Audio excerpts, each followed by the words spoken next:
aren't trees great? I mean, magnificent, powerful trees. I can't imagine a person that doesn't appreciate trees at one level or another. But this talk is not about being a tree lover. I might be counted amongst that group. It's about taking care of trees. In fact, taking care of the young trees that are in your life. Is there a very important tree that you've got in your yard? Maybe it's one that was planted specifically to remember something, or even someone by. Or maybe it's that tree that provides that beautiful canopy of commodious shade over your backyard at just the right time of day when you're really looking to have that shaded spot. But have you ever had the time where you said, that was a perfectly good tree? You know, that situation with the tone of voice in your voice that you're just like totally mystified? I don't know what happened. That was a perfectly good tree. And it hits your heart, and it hits your wallet at the same time. I mean, it just tears you up. And sometimes it can be darn right dangerous. That was a perfectly good tree. What if there was a way that you could predict that if a tree like this were going to eventually turn into a tree like this? Well, that's what I'm going to be talking about this morning. How to recognize and also how to take care of it once you do recognize it, when you have trees that are likely to turn into a disaster further down the road. Two primary reasons. First, codominant stems. And second, branch unions with included bark. That's why trees tend to fail. There are other reasons, of course, but these are the two primary reasons. Let me define those terms for you. Codominant stems, two or more stems of equal size that originate from the same location of the tree. Let's illustrate that. So here you see a tree. It looks very nice, but as you can see right here, two branches that have come together, or two trunks if you want to look at it that way, and they're actually going up. This would be an example of codominant stems from a very early part of the tree. And as you get to know and understand, this is actually the one that's likely to fail.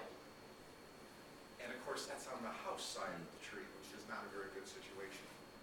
The second reason is included bark. Bark tissue lodged into the crotch of two or more branches, or the trunk and the branch, indicating a weak attachment, usually formed on limbs with narrow branch attachment. So let me illustrate that. So here's a good branch on this side, and we have a very wide branch attachment that's here. And as you look at it, the bark flows smoothly from the trunk into the tree, as opposed to this spot where you've got this little crevice. And the bark is actually, the branch has grown and has bark included into that union, making it a very weak union with the tree. So given enough snow load, ice load, or wind, you're going to see this branch pull away from that tree, break away from that tree, and have some of those scenarios we were looking at just a few minutes ago. Now it's quiz time. Multiple choice. Is this the kind of tree you're looking for, or is this the kind of tree you're looking for? Let's go back over that. Okay, letter A, is this the kind of tree you're looking for, or is this the kind of tree you're looking for? Okay, raise your hands for A. This is the tree I'm looking for. All right, we're moving right on.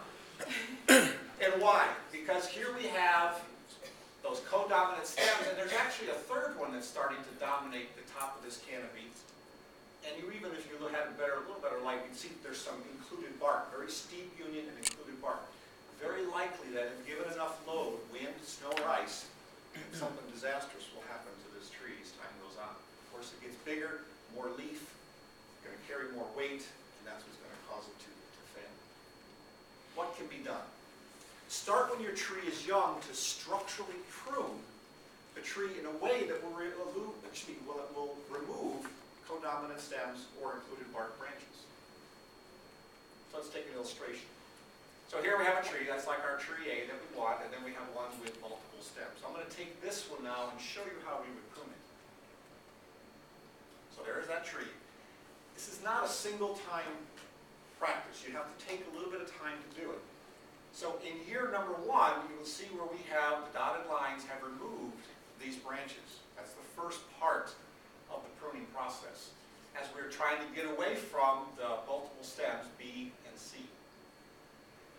A year or two later, you would then come back in and prune another time, and again you can see that we have encouraged the single center leader, eliminating that and of course future problems.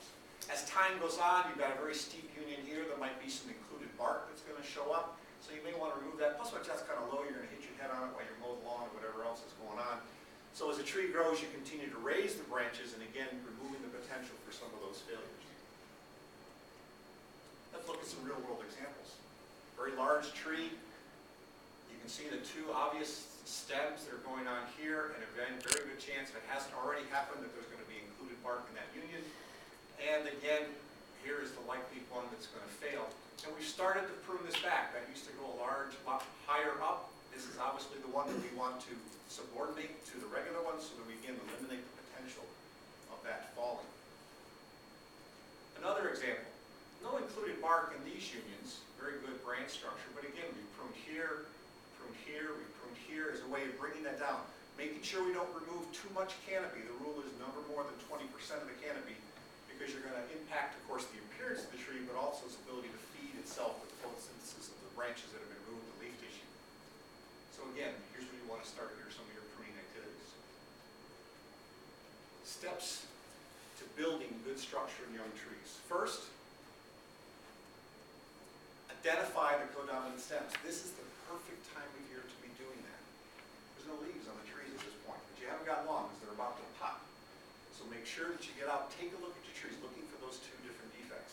What do you want to do? Remove them entirely if you can, but you can't take more than 20% away from your tree.